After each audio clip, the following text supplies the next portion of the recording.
Autrefois société minière de premier plan, au même titre que la Gécamine, l'Amiba, minière des Bakwanga, est en faillite et extrêmement endettée aujourd'hui, à hauteur de plus de 392 millions de dollars. Actuellement, la descente aux enfers de l'Amiba, qui enregistre 186 mois d'arrêt de salaire, a provoqué un exode des Kassais vers le Grand Katanga, Kinshasa et partout ailleurs où il fait plus ou moins bon de vivre. Élu des élus du Kassai oriental, préoccupé et répondant aux multiples cris de détresse des fils et filles du Grand Kassai victimes de ce désastre public, l'honorable sénateur Ogi Lungachivula a interpellé, pour ce faire, Madame la ministre d'État et ministre du portefeuille Adel Kaïnda pour s'expliquer au nom du gouvernement de la problématique de la relance de cette grande société minière pour moins économique délaissée. L'État congolais étant l'actionnaire majoritaire doit revoir les parts de l'actionnaire minoritaire, la CIPECA. Cherche comment trouver une solution et octroyer les parts aux entreprises publiques internes. Toute curiosité consultée, il en découle que l'État doit revoir le part de la CIPECA actionnaire minoritaire, son apport pour une solution de relancer la l'Amiba. Consciente de la justesse de la démarche du sénateur, saluée par plusieurs, la ministre de tutelle s'est attelée de répondre en informant des réformes prévues et de l'imminence d'un plan de relance de l'Amiba dont le montage financier est en cours d'exécution.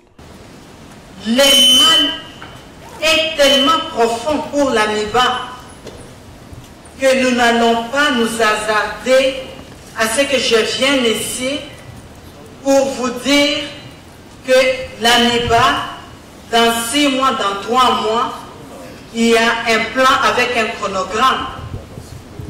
Non.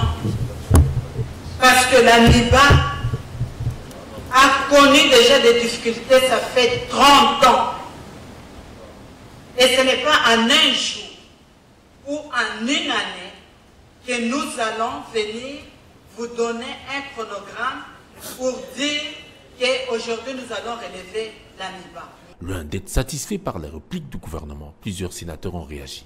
Les uns désolés par la léthargie observée à cet égard par le gouvernement de la République. Et les autres indignés par la mauvaise gouvernance des intérêts de l'Amiba face à ses partenaires et les tiers. Nous sommes une chambre de représentation. Nous avons notre attribution dans l'article 100 de la Constitution.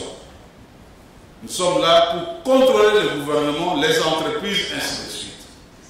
Après la réforme des entreprises de l'État, qui sont devenues des sociétés commerciales, est-ce que quand un sénateur appelle les sociétés commerciales, ce sont des entreprises selon la Constitution? Il y a une confusion là-bas. Qu'elles nous disent si ces entreprises sont restées entreprises ou ce sont des sociétés commerciales, tout en tenant compte de l'article 215 de la Constitution. Ainsi exprimé, la ministre a pris acte de toutes les recommandations formulées par les honorables sénateurs et assuré de la détermination personnelle du président de la République et du devoir du gouvernement combiné de rencontrer les attentes des populations du Grand Kassai en général et celles du Kassai oriental en particulier pour rétablir l'Amiba et voir comment effectuer toutes les réformes envisagées. Ce qui laisse l'auteur de la question orale, l'honorable Ogi Lungachivula, et la majorité de ses collègues sénateurs encore plus pressés des actions plus urgentes et immédiates des autorités concernées.